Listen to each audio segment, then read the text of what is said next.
Mais nous, on arrivait avec, un, quelque chose d'un peu surdimensionné, et deux, des mesures de sécurité, entre nous, qui n'avaient rien à voir avec ce que les Coréens avaient vendu. Je ne dis pas que c'était dangereux, les Coréens.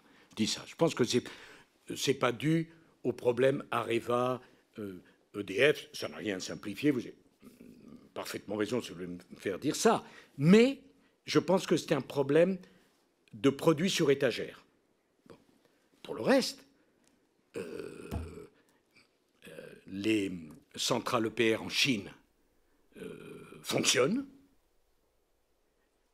Elles ont coûté, ils ont mis le double de temps prévu. Je crois qu'ils ont mis 6 ou 7 ans pour le réacteur. Il leur a coûté plus cher, puisqu'il a coûté une dizaine de milliards d'euros, mais ça fonctionne et on a gagné. La Finlande aussi. Et l'Angleterre, ce n'est pas mon époque, moi j'étais tout à fait pour. Ça fonctionne. Donc, le produit EPR, et je relisais le rapport de Jean-Martin Folz, qui a été demandé, je crois, par Bruno Le Maire, mais qui est intéressant, et qui dit lui-même, ce n'est pas le produit EPR qui est en cause. Il y aurait d'autres questions sans doute. Mais je pense que, voilà, pour l'export, je pense on aurait eu une centrale adaptée à des pays de 10 millions, on avait plus de chance. Merci bien. Monsieur le rapporteur. Merci, Monsieur le Président. Je vous remercie, Monsieur le Président de la République, d'être venu devant notre commission d'enquête, d'avoir déjà pu faire un propos liminaire aussi précis et d'avoir déjà apporté ces très nombreuses réponses. Je voudrais vous poser une première question parce que vous avez parlé de l'énergie nucléaire comme une industrie.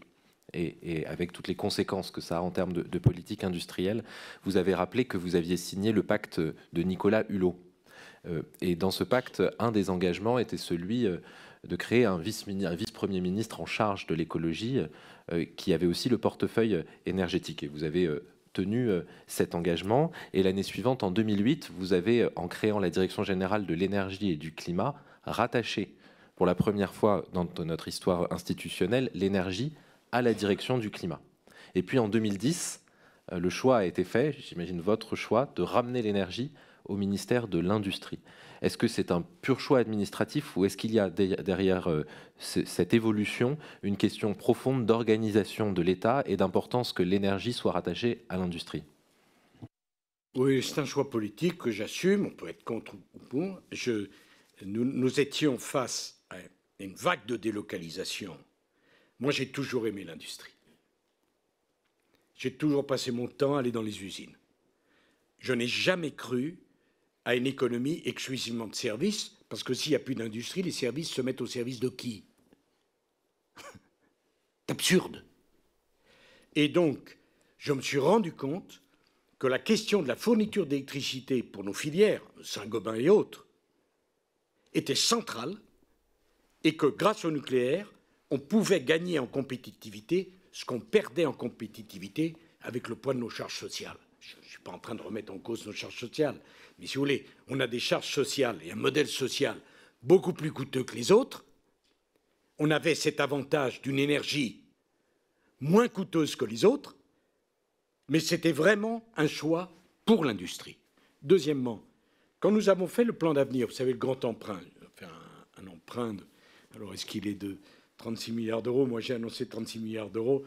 Bon, Bercy est passé derrière. Même quand on est président de la République, vous savez, ils vous vendent des fraises pour des tomates. Et c'est 6 milliards d'euros, mais avec l'effet de levier, vous allez voir. Bon, bref, vous promettez 36 milliards. À l'arrivée, vous voyez 20 milliards. Vous n'avez pas compris, vous dépassez les 16 autres. Mais il y a un effet de levier. On ne comprend pas tout, si ce n'est qu'ils ont gardé l'argent. Après tout, c'est leur rôle. Bon. Mais dans le plan d'avenir, j'ai prévu 1 milliard pour la recherche nucléaire